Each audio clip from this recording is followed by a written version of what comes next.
All right. Welcome back to another edition of the Horsemen Pro Football Talk podcast. This is our week 6 recap episode. I'm Brad. This is Zach. And I'm Hefe. We definitely want to thank you for listening and or watching, whatever the case may be. We want to ask you, please be sure to show us some love, like and share and subscribe. Tell all your friends. Every little bit helps, and we certainly, appreciate your support. So you guys ready to get into it? Let's do it.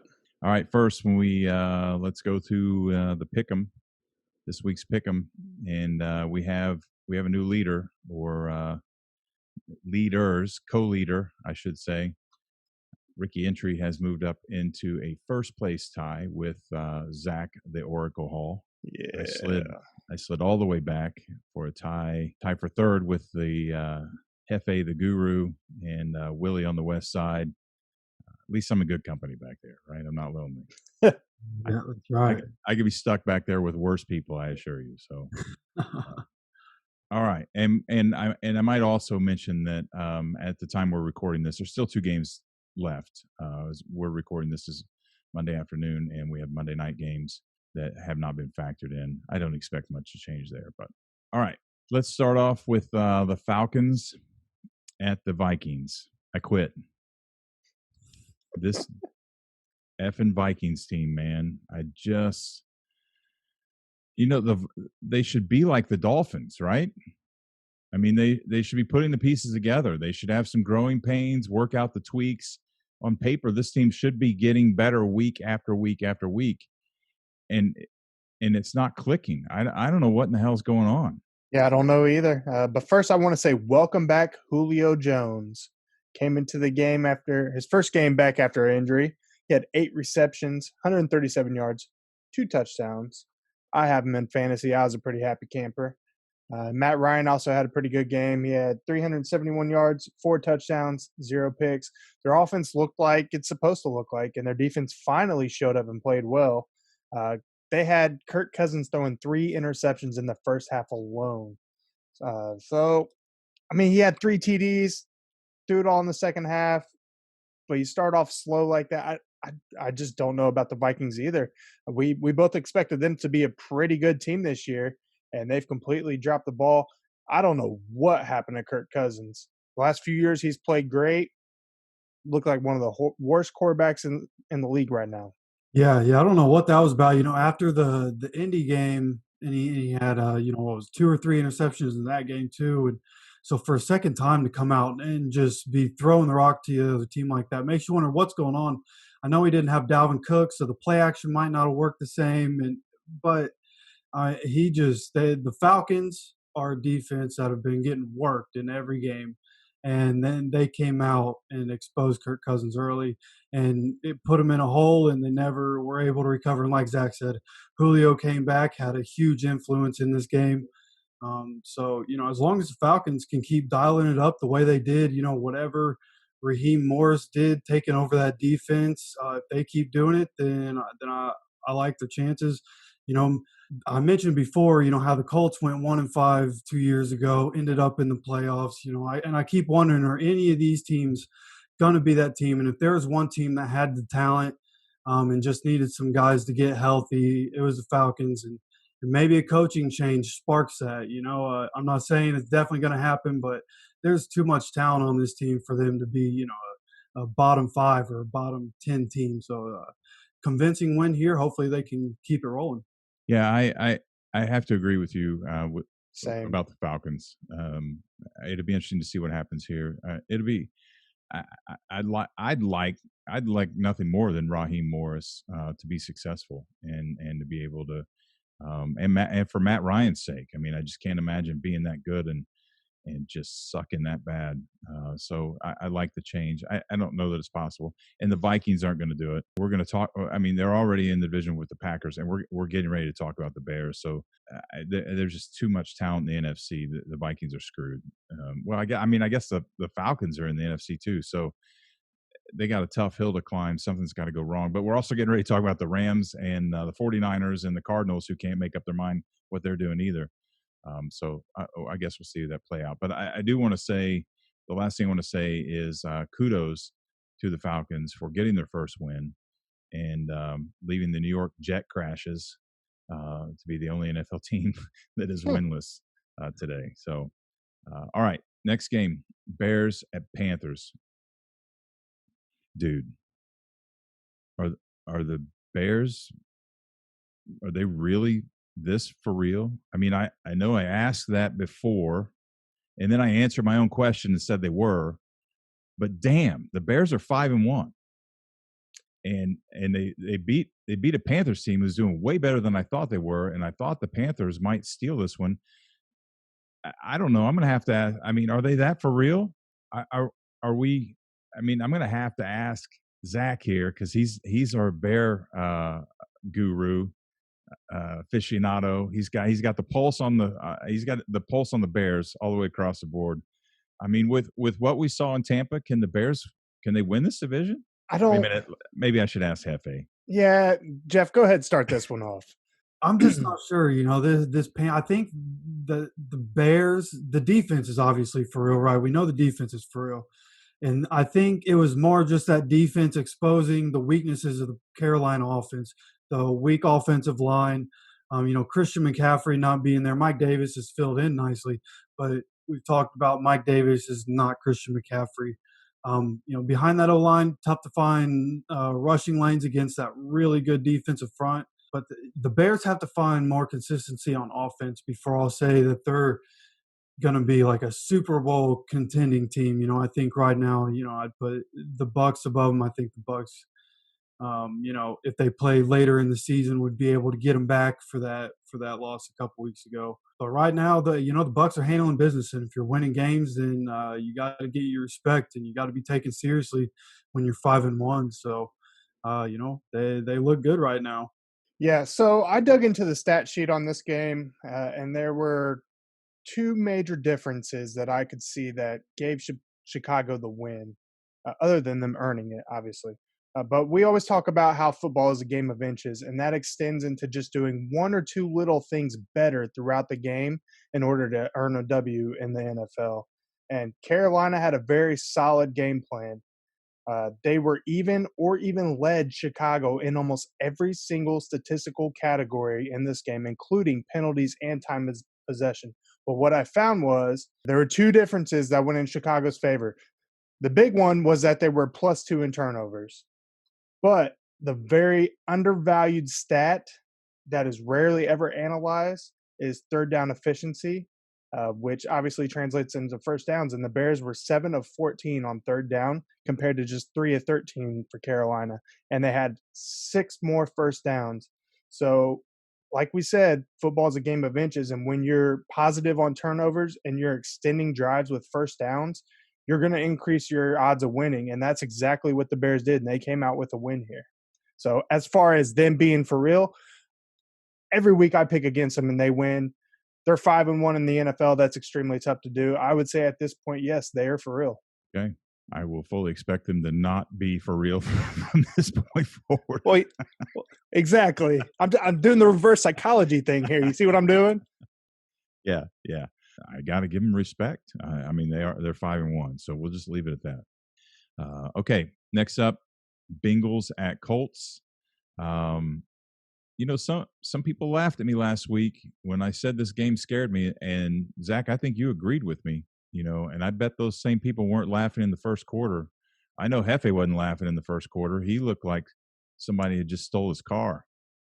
It was brutal. We were sitting there watching together. I was mumbling, dropping F-bombs under my breath, threatened to turn it off. And, I was like, what the is going on here? But I also told two people during that time, one on social media and one via text message, when the Colts were down 21-0. And, those people that come out of the woodwork and talk trash when they think it's safe to talk trash. And I told both of them that it was a disappointing start, but I fully expected the Colts to pull it off, and something clicked finally. And from there, we saw the Colts back looking like the team that the three of us have professed they are back since this all started. We started the show back in April or whatever the case may be. So, but whew, man, it was brutal for a minute. Yeah, by all means, the Bengals should have won that game without a doubt. They came into Lucas Oil and straight up punched the Colts in the mouth. They were up 21-0 at the beginning of the second quarter. But once the Colts settled down, they finally got the ball rolling, made a second quarter comeback, went into the half only trailing by 3. Reich and his coaching staff made the necessary second half adjustments to shut down the Bengals, and ultimately the Colts pulled out a 31-27 victory. So regarding the Colts, Phillip Rivers played well. He played the way all three of us believe he's supposed to play in this Colts system.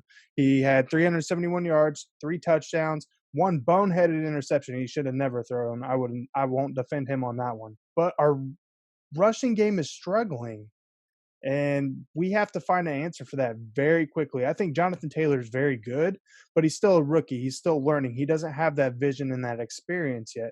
So I don't know if we need to bring somebody in to help him be that person that Marlon Mack was supposed to be or not, but we need to figure that out very quickly. And on the defensive side, the Colts have shown vulnerability ever since Darius Leonard has been out. The good news is that next week we have a bye, so everyone should have time to get healthy and come back, which we are going to need because after the Lions in week 8, the Colts play Baltimore, Tennessee, Green Bay, Tennessee, Houston, Las Vegas, Houston, and Pittsburgh. So we have to be healthy. We have to be ready to go because that's a very tough stretch. Yeah, it's going to be tough down the line, which is why I think this is the perfect time for this team's bye week. With the way the season's gone, I think this is. I mean, after a comeback win, they got down after Jack Doyle fumbles on like the second or third play of the game, gives them the ball in good territory. They finish that off, but the offense is just struggling to get going at the beginning of the game. And it cost them in the Browns game. It almost cost them in the Bengals game. Luckily, the Bengals are just not that good of a team, so they were able to capitalize. In the second half, the Colts defense might be the best second half defense in the league. The amount of yards that they're not letting teams get and not letting people get points in the second half is crazy. But they need to do it consistently for 4 quarters. And that's what we're waiting to see. Phil Rivers, he had a nice game, and you said that the running game has been off going into the game against the Bengals. They were 30th in the league or 31st in the league in yards per carry, but Jonathan Taylor in this game carried the ball 12 times for 60 yards. So he brought that average up to 5. So that's going to help a little bit. He just wasn't able to get a whole lot going on the ground in this one because they were playing from behind. So like I said, it's the perfect time for a bye. Darius comes back to fix the weaknesses that were in the defense. Hopefully, Pittman started running again. Michael Pittman Jr., he started running again 2 days ago. So hopefully he's back in the lineup or back in practice, hopefully after the bye week and gets back with the Colts when we have to play the teams like Ravens and Tennessee and all them. But, I'm glad they were able to pull out the win, but they definitely have some things to work on. Yeah, and it's a good point about the second half defense, which is a good thing, but it's not an ideal thing. And actually, one of those 2 people that I mentioned, the person on social media that I told that I thought they would come back and win the game, was actually not somebody who was taunting the Colts as much as they were disappointed. It was the Deuce, and when I said that I thought they'd come back, his reply was, "Yeah, but why do we have to always dig ourselves in a hole first?" And they certainly have to get that fixed as we head into the second half of the schedule, as you pointed out, Zach. And we head into the postseason, there are teams like the Packers and the Ravens and the Titans. That won't happen. When you get down, they'll just kick you in the face and keep you down. And so that's a problem they certainly have to get fixed. Next game up, Browns at Steelers. I'm truly disappointed that we didn't see both these teams at 100%. I think Mayfield's rib injury I think it cost him a lot more than what they made a deal out of it than how much they said it would or what they're talking about now. I mean, it's water on the bridge now, so no one's really going to talk about it. It sounds like you're making excuses. And I mean, I know this win was pretty ugly and pretty bad, and it looks like, and it's pretty easy to say that the Steelers would have won anyway, and maybe probably, but unfortunately, we will just never know. But the Steelers pretty much took care of business yesterday. Yeah, the Browns were banged up, but man, the Steelers looked tough, regardless if Mayfield was hurting or whatever. Odell Beckham had an illness, Jarvis Landry, whatever. Steelers looked tough, and they did it the old-fashioned Steelers way with defense and running the ball straight down your throat. They ran the ball 37 times, had 129 yards, 3 touchdowns, and ultimately had 8 minutes more in time of possession. On the defensive end, they shut the Browns' high-octane offense down. They limited them to only 7 points. They only had 220 yards, were sacked 4 times, threw 2 interceptions, one including a pick six. So if the Steelers continue playing like this, in my opinion, there's no doubt they're going to be a legitimate Super Bowl contender.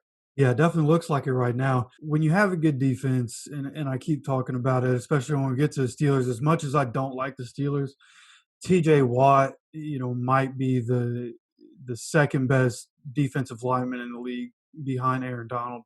And then they have Cam Hayward and Minka Fitzpatrick. I mean, just so many guys that are so good. I don't know how they keep all these guys around every year. But when you're playing defense like that, I mean, you can stop anybody. And when you have Ben Roethlisberger and Juju Smith-Schuster, and now they have Chase Claypool coming out, and then they have James Conner when they need him. Benny Snell got a touchdown yesterday.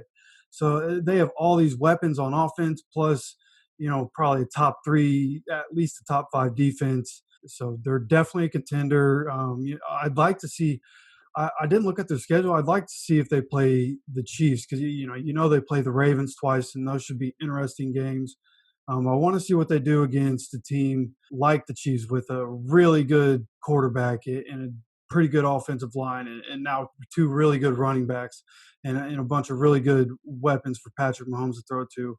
At this point, that's one of the matchups that I kind of hope I see in the playoffs. But yes, the Steelers do look like a contender, and the Browns just need to get healthy. That rib injury was gonna be a problem. He's feeling that every time he throws the ball.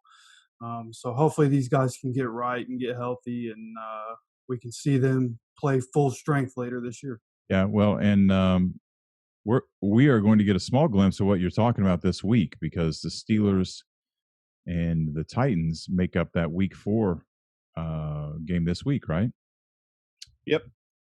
And Tannehill is playing out of his mind, and Derrick Henry is making grown men look like schoolboys again. So this will be a good match. It'll be a good game. I know we're going to get into. I was going to tell you who I was going to pick, but if you're listening or you're watching, you have to wait and you have to watch our preview show to find out who I'm going to pick.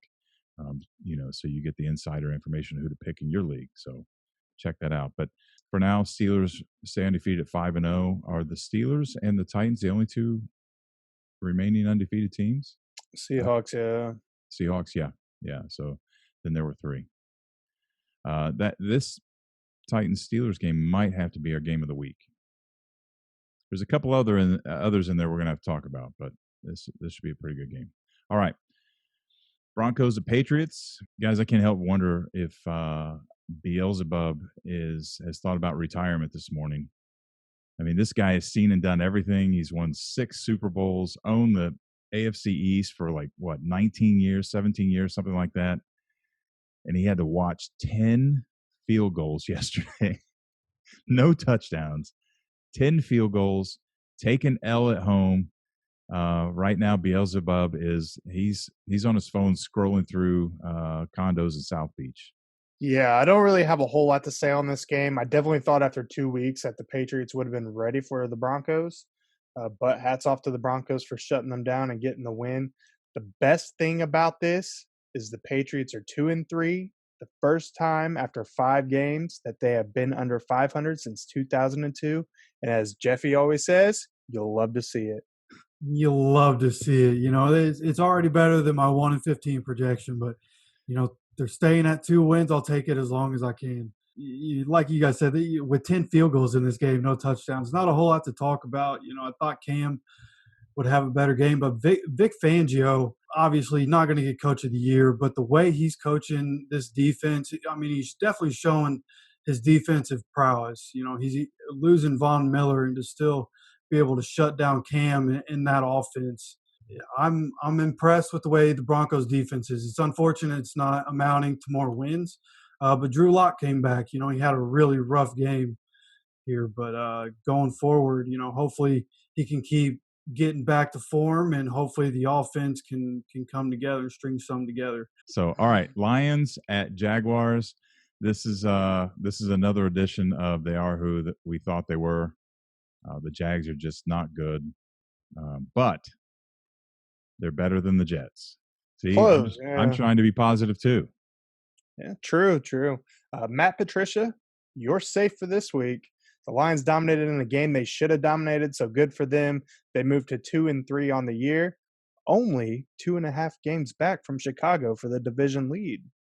Stafford was 19-31, 223 yards, 1 touchdown, 1 interception.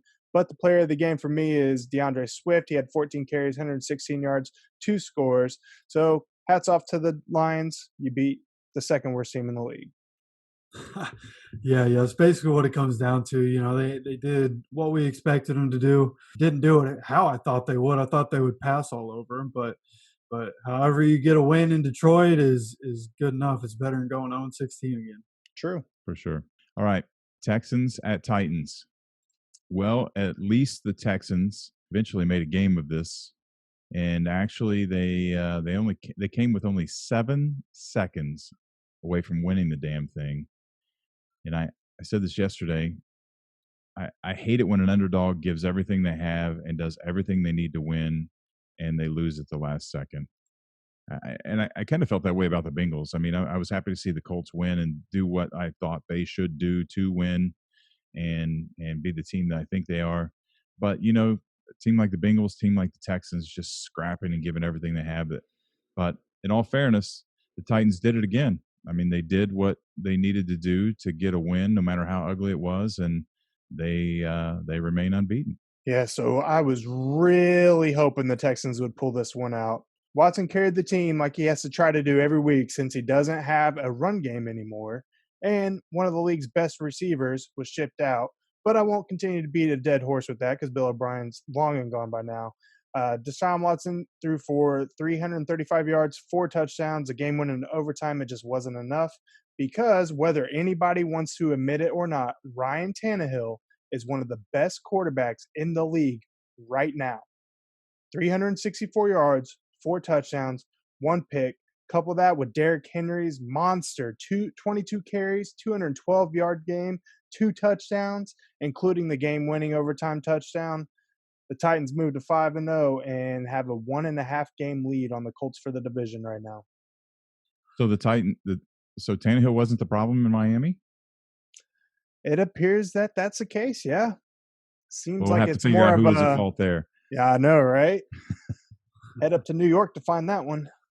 Tennessee early it didn't look good for them, right? We thought the Texans might be able to pull this one out, and then Derrick Henry ripped off that 94-yarder and did what he does, put himself over 200 yards. In the last since 2018, the beginning of 2018, 6 times in the league where a player has rushed for over 200 yards, and Derrick Henry's had 3 of them. He's just a man amongst boys out there. And like you said, Ryan Tannehill's balling out and doing his thing. A.J. Brown's back healthy. And they didn't have Corey Davis in this one, but Adam Humphries had a good game. Johnny Smith left early, and then this Frisker guy comes out of nowhere, the backup tight end, and has a big game for him. Defense. The Texans defense is garbage, so we kind of thought they'd walk all over them. But they lost this game because of coaching error, and it kind of makes you wonder if Bill O'Brien's there, does he make a different decision? But they could have forced Tennessee to go for a 2 at the end of the game to get it into overtime. But instead, Romeo Crennel decides to go for 2, and they don't get it. And so instead of going up 9, they're only up 7. So that takes them into overtime. And, you understand he's trying to make it a 2-score game and end it right there. But you just have to put that pressure on the other team. So it's kind of a coaching decision, but also, they just let the Titans hang 42 on them. So you got to give blame to the players too. Just not Deshaun Watson. There are some people, mostly just Titans fans, but I've heard other people ramblings out there. Oh, he's nothing without DeAndre Hopkins. That's just not the case. And you saw it in this game. You put up huge numbers, but the defense is just atrocious right now. Yeah, and I'm going to defend Romeo just for a second because you were right, and there's one side of that where you can argue that's why Romeo's record as a head coach is 29-57. But on the flip side, you haven't been able to stop the Titans' offense all day, and you have more confidence in Deshaun Watson than you have in your defense. It makes more sense to go for two, in my opinion. And with decisions like that, it's tough because he pulls it off. He's a genius. He doesn't. He's a GOAT. We're going to talk about that in another game here in a second. But tough spot for him to be in, and the Titans are they're just good. And I'm already in a moral predicament because as good as they look in the AFC, if they're going to emerge as with the Ravens, I'm going to say sputtering, but I don't, obviously take that with a grain of salt because we have teams that are average and they sputter, and that's way different than a team who's elite in sputtering. The Ravens aren't living up to their potential. The Chiefs are vulnerable, and then we have the Titans. And if push comes to shove at this point, and if the Colts aren't a contender, they get knocked out, they don't make the playoffs, or they get knocked out early, I just might find myself rooting for the Titans. Derrick Henry is a beast, and I'm a huge Tannehill fan, and I'm a Vrabel fan. I like good coaches, and we've talked about that. So it's really put me in a bad spot because I hate the Titans because in the AFC South. But good football is good football, and they're certainly right now they're fun to watch. All right, next up, the Washington football team at the New York Giants. Look, Rivera isn't playing games. Rivera went for the win, man. It's just exactly what, I've heard people complain about this already. It's just exactly what we're talking about with Cornell. And of course people are complaining, shocker, right? But let me tell you what I think, since you asked. I already told you in the previous one, but I love this decision. Why not? What do they have to lose at this point? Right? I mean, he's building something for the future, not necessarily this year. This year's already shot, kind of. I mean, at this point, you might be able to win the NFC East with 5 wins. I don't know where this is going. That whole thing's on fire. But he gambled and he lost. And had he won, he would look like a genius this morning. People would be having a different conversation. Again, I like it. And for all these haters out there, I'm telling you, look. All right, Ron, I'm behind you. You do you, boo. Oh my. Yeah, so on paper, Washington dominated the Giants in this game. They deserved to win. It's unfortunate they didn't. The key differences were Washington's 8 penalties for 50 yards compared to New York's 4 for 30. And Washington had one more turnover than the Giants did. So credit to the Giants for grinding it and getting the first one in the season. Yeah, and that one turnover difference, really was the difference. At the end of the day, it was the touchdown that let the Giants get the lead and keep the lead in this game. It was a fumble return for a touchdown. And this is a situation, I'm not on the side of, I think Romeo, I disagree with Romeo Cornell's decision, but I agree with Ron Rivera's decision because this division is so winnable right now that you should take that chance to beat a division opponent here. It's unfortunate they couldn't come up with it, but at least they were competitive. I don't know if they're going to have too many of these competitive games. They were coming off a couple games in a row where they lost by 14 plus, so doesn't look good going forward. Yeah, and final note, and Zach, you mentioned this, the Giants also get their first win of the season, leaving again the New York Jesters as the only winless team in the league this year. Yeah, we'll get to that in a second. All right, Ravens at Eagles. I don't have a whole lot to throw in here. I'm not surprised at the outcome, but I was surprised at how close it was. But I think, Hefe, you called this one, didn't you? You said this could be a close game. Yeah, kind of for the same reason that last week against the Steelers with the Eagles was a close game. The Steelers get up to a lead and not necessarily back off, but Carson Wentz isn't a chump. If that dude gets in a rhythm, they found this Travis Fulgham guy and they're getting some pieces back healthy. And so, I thought they could make it competitive. I didn't think they'd win, but, the Ravens build a lead and Carson makes it interesting at the end. Yeah, this game looked a little out of reach up until the late in the fourth quarter when the Eagles came back. Unfortunately, they couldn't get the 2-point conversion at the end to tie it. But Lamar Jackson did Lamar Jackson things yet again. 186 yards passing, 1 touchdown, plus 9 carries for 108 yards and a touchdown. The Ravens are 5-1, half game behind Pittsburgh for the AFC North. Yeah, that'll be a good showdown here in a couple of weeks. So, all right, Jets at the Dolphins. And I got a list. Which tangent do you want first, good or bad? I like getting the bad news out first. Yeah, I want to end on I'm trying to turn over a new leaf and be positive. So let's go with the bad first. All right. With that said, we're talking about the bad. I don't even know what to say about this guy anymore. I mean, what a freaking disaster. I'm starting to hear that he's given these aren't my players bullshit. Are you kidding me? Bruh. Look, they got their first down in the third quarter. He's supposed to be an offensive genius. He should be able to get a first down if I was under center. I mean, one first down before the third quarter if I was under center, right? I mean, if the Jets only won 5 or 6 games this year, I could entertain. I don't like Gase as a coach. I see way through this bullshit. And I saw through it when the Jets laughed when the Jets hired him. I saw way through it. But still, if they won 5 or 6 games, I could entertain this excuse. It's not his players, but not this. This is an absolute shit show. You know, when we look, reminds me when you look at one situation, you can make an excuse for it, but when you pile the whole thing up, it just looks like a pile of dog shit. And not only everything here in New York, but we look back at everything in Miami. It's obvious who the problem is here. I mean, just ask Tannehill, just ask Vrabel.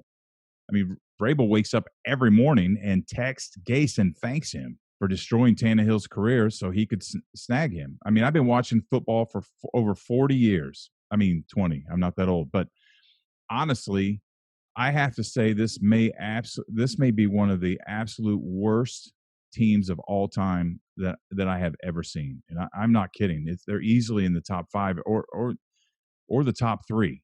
All right. So you've heard me say it's hard to lose 16 games like it's hard to win 16 games. This team right now has my full 100% confidence that they can go 0-16. I believe in you guys. I think you can make this happen, and emphatically finish at the basement. There are only 2 other teams in NFL history who have lost 16 games in one season: the 2017 Browns and the 2008 Lions. The 82 Baltimore Colts were also winless, and they were terrible, but that was in a shortened season due to a labor dispute. So at this point, the Jets are headed for the record books. The only way I see them winning, we talked about this last week, is with an interim coach. This situation cannot get any worse. I don't see how this could get any worse. If I were a Jets fan, I would revolt. It's absolutely a disaster. Hashtag fire Gase. I'm out. Okay, well, let me jump in here real quick. Miami eased my mind in this game. I said back in our preview pick show that I was worried that if they did not win this the way they should win it, that my mind would be flipping back to the Dolphins of old the last few years. But they eased my mind with a 24-0 shutout against the Jets. They're now 3-3, currently second in the AFC East, only a game and a half behind Buffalo, ahead of the Patriots, I might add. And on the Jets side, I gotta ask the same question I ask every single week, which I don't understand why I have to keep asking every single week. But why is Adam Gase still the head coach of the New York Jets? Hefe, go ahead. You know, I don't know. You know, I've told you guys before, the Johnson family just doesn't fire coaches in season. But even I texted you guys yesterday, like, this has got to be the performance that gets Adam Gase fired, right? And it's crazy that it hasn't happened. I thought it'd be like a Dan Quinn situation. Like, as soon as the game's over, get him out of here. Like you said, no first down until third quarter. You're supposed to be an offensive guru. I don't get it. The Johnsons, like, I don't know if they just don't care so much about the Jets. You know, they're billionaires with other business. Maybe they could just care less what's going on. But, you know, we expect the Dolphins to be good. But I don't know if we expect them to be that good. They came out and put a straight ass whooping on them. That defense is playing really good. As soon as they got Byron Jones back in the lineup, the Dolphins, as soon as they got him back in that lineup, that defense started playing shutdown again. So I think that's going to quiet all the news and the haters about, Byron Jones doesn't intercept passes. Well, it doesn't matter if he's intercepting passes. He probably doesn't intercept them because he doesn't get thrown at. So the defense is playing good, and I'm excited for. I've never really been a Dolphins fan, but I like a lot of the guys that they have right now. So kind of turn it into one, and I hope they keep winning, and I hope they stay above the Patriots in the standings. Yeah, well, I am a Dolphins fan, and I'm a Flores fan. I was a Tannehill fan, and I we've been through down that road several times. You both left the magic word out of both of your summaries, and that's Fitzpatrick. This guy, what is there not to love about this guy?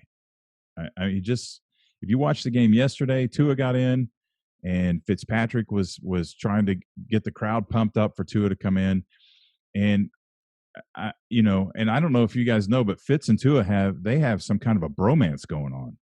I don't know if you know that. You should read the stuff they say about each other in the newspaper. I want to say, why don't you two just start dating already? I mean, these guys really like each other, and that kind of situation with a guy like Fitz has seen everything. My only question is, I don't want Fitzpatrick to go away. I want Tua to come in. I'm a Dolphins fan. We got Tua. But I don't want Fitzpatrick to go away. I like the guy. When Fitzpatrick's on, he's as good as anybody. He does have that Favre Rivers thing going where he will also, throw it where he shouldn't. But you guys should Google the whole series, the Tua Fitzpatrick thing, what they say about each other. Google it. I'm not kidding. But Tua took his first snaps yesterday. Happy to see him get in. It's kind of weird because there was no preseason. So this is the first look we got at him. It's too early to tell. But he did look comfortable, for the 2 minutes that he was in there. All right, so here's a little bit of trivia for you. Should I put on my? I got a story to tell you, boys, about way back in 1982.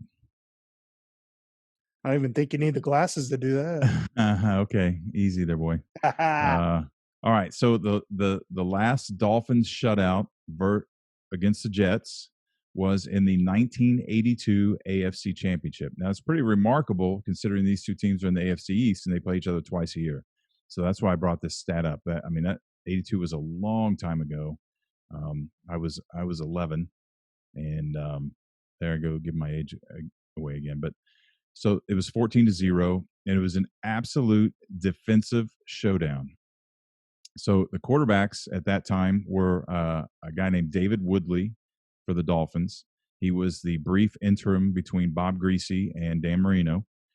And, Bob Greasy being the Super Bowl Dolphins coach of perhaps the greatest team of all time. And then, obviously Dan Marino needs no introduction. Richard Todd was the quarterback for the Jets. But as I mentioned, defense was the name of the game in this game. That's why the score was only 14-0. 3 of the 4 of the defensive linemen for the New York Jets played of what was called the New York Sack Exchange. I got you. So the three that started this game were Mark Gastineau, Marty Lyons, and Abdul Salam. The fourth was Joe Klecko, Gastineau was pretty badass in his own right, but Joe Klecko was a freaking monster. You have to look that guy up.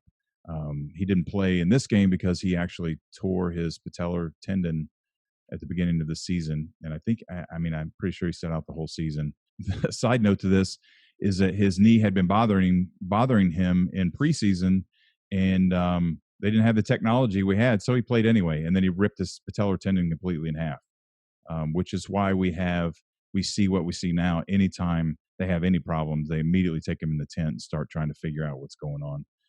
Because they could have avoided that with him, obviously, then. So, but Joe Klecko is also the second player in NFL history after Frank Gifford to be selected to the Pro Bowl at 3 different positions. It's pretty remarkable, and it's pretty remarkable for a guy neither of you probably even heard of. So, and all of you've heard of Joe Klecko before? Joe Klecko was on the Colts. I'd forgotten about that. Yeah, late in the 80s, early 90s. I'd forgotten all about that. Good call. And another side note for your history lesson here, boys, is sacks weren't kept as an official stat until 1982. So on the other side of the ball, on the defense, was the Dolphins defense was called the Killer Bees. It's because half of their defense was so good, was so ridiculously good, they got a name. There's only a short list of 7 defenses have ever gotten a name. This is one of them. Their player, half of their players, their last name started with B. They had Bo Camper, Baumhauer, Betters, Brudinski, Glenn Blackwood, and Lyle Blackwood. And yes, the Blackwood, Glenn and Lyle were brothers. As even cool as that. See, this whole game has got like a lot of useless trivia to it. 5 of their 9 opponents. Remember, it was a shortened season because of the labor dispute. I mentioned that earlier. 5 of their 9 opponents. They held 5 of their 9 opponents to 14 points or less, and they went en route to led Miami to, and they won the AFC Championship against the Jets and went to their 4th Super Bowl appearance. And in that Super Bowl, which was Super Bowl 17, they held John Riggins and the Washington Redskins, who had the most powerful running game in the league at that year. They clipped them in the first half, and they built a lead. But then the running game was just too much, and they ended up breaking out. And one last bit of trivia: that offensive line for the Washington Redskins was known as the Hogs. Very famous offensive line called the Hogs because they were all over 300 pounds. And that was remarkable in 1982 that they had an entire offensive line over 300 pounds. So. And then the Dallas Cowboys happened. Then Dallas happened in the 70s, and then they turned. Well, the Redskins, I think they, I don't remember how many Super Bowls they won. Didn't they win 2 in the 80s? Yeah, Joe Gibbs won 2. Yep. Yeah. So, anyway, there's your useless trivia, your history lesson, boys. Hey, learn something new every day. Yeah. See, my all those years of watching football, they're finally starting to pay off. For what? I don't know, but anyway, fire Gase. I like how you wrap that up. It makes me wonder with this Gase thing. They've got a new general manager, and it makes me wonder what if Joe Douglas, does he want this run in the ground so he gets better draft picks? Or yeah, I was actually sitting here thinking that a little bit ago. Like maybe they're not firing him because he'll just continue to lose, and then you get Trevor Lawrence as your quarterback, and then you fire Gase. Well, you fire him before you get Trevor Lawrence. But you see what I'm saying? Yeah, I don't know, and I talked about this in great length on I think the last show that we did, and it might have been the recap from last week, that he's destroying the locker room, and that you don't fix that with draft picks. You fix that with leadership. Well, now, did you see that him and Greg Williams are kind of sparring at each other a little bit? No. Yeah, I forget what Greg Williams said. It's something very subtle where they were talking about the defense giving up like 32 points a game, and he said something that it's not all on the defense. Yeah, I did see that. Yeah. His defense is on the field so much. Yeah, and he's right. He's absolutely right. Yeah, Gase is supposed to be the offensive guru, and they just got shut out by the Dolphins. Yeah, exactly. So, all right, fire Gase. Fire Gase. All right, Packers at Bucks. Damn. I'm not surprised the Bucks won, but I'm very surprised at how this happened. I mean, I chose the Packers. I'm not going to try to pretend. I'm not going to try to pretend I'm Colin Cowherd and change my opinion every week and pretend people didn't listen to me last week. I said I wouldn't pick the Packers, or that I would pick the Packers because I wouldn't bet against the Packers at that point in the season, and I stand by that. And anybody who says that they would have hadn't been paying attention to what the Packers had been doing. But this is a big win for the Bucks, puts them right back in that mindset. And Brady probably never lost it, but I did, wondering if they were, too vulnerable, if they were still going to get it together. And if the Packers are who we thought they were, this could be a kick in the butt and propel them even higher. So it'd be interesting to see both of these teams, what this game does for both these teams. We'll see here in the next few weeks. Yeah, so this game doesn't change my outlook on the Packers. I still think that they are one of the top NFC teams. I still believe that they can be the number 1 overall NFC team in the playoffs. They came out looking great, put up 10 quick points. Everything was going smoothly. Then the Super Bowl contender caliber Bucks finally showed up. They rattled off 38 straight points in a dominating win. Not only that, but Aaron Rodgers ended up having one of the worst games, if not the worst game, I have ever seen him play. He finished 16 to 35, 160 yards, 0 touchdowns, 2 interceptions, one of which was his third career pick six. So I have to ask, and in no way, shape, or form am I taking credit away from the Bucks because they absolutely dominated the Packers, deserved to win. But how much do you think that shot to the ribs when Aaron Rodgers was diving into the end zone affected him throughout the rest of the game? Because he was never the same after that. Yeah, I forgot. I'm glad you brought that up. We forgot about that. I mean, remember, I think you came in right when that happened, right? And we were making a big deal about that happen. What, or was it you, Hefe? Yeah, Jeff came in right after it happened. Yeah. And they didn't talk about it much, but man, that was a hell of a shot. That's a good point. Very good point. Yeah, this game surprised me. You know, the Packers, like you said, coming out 10-0, and it looked like they were about to drive down and try to make it 17-0. And then this Packers team and Aaron Rodgers, this was the only offense that hadn't turned the ball over. And then, the first turnover of the year is a pick six. And then he throws another interception shortly after that. And it was just a snowball effect that really just got away from him here. And I don't know if it was, so much Aaron. I'm sure, maybe he had some tenderness, but I don't know if he was so affected by an injury as it was this defense playing at the caliber that we know they can. They have a lot of really good young playmakers. Their defensive line is led by Jason Pierre-Paul, who is still a playmaker. After all these years, he's still getting work done. I thought the defense would play well, but not this well, and the Packers defense is what I've been worried about. They got exposed in the NFC Championship last year, didn't make a whole lot of changes. And I was kind of just waiting for a team to come in and take advantage of them. And it ended up being Tom Brady and the Buccaneers. And they're a completely different team with Chris Godwin. Chris Godwin was finally healthy in this one. He comes back, and they're just rolling. They look like they couldn't be stopped. And they did it without Leonard Fournette. Ronald Jones looks like he could be their back. So, it's just nice to have, whether Fournette is the insurance policy or Jones is the insurance policy, whichever way you go, having those guys is going to be nice. As long as this offense can stay healthy and the defense can keep playing the way they just did, then this is for sure the Super Bowl favorite that we thought they would be.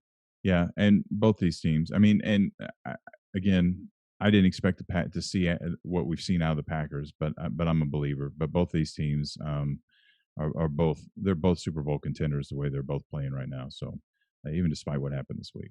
All right, final game for this episode: Rams at the 49ers. Man, I don't know which team is more Jekyll and Hyde-ish, the Rams or the 49ers or the Vikings. Fire Gase. Will someone besides the Seahawks stand up in this division? I don't even know what's going on here. Well, you got to watch out because the Niners are getting healthy again.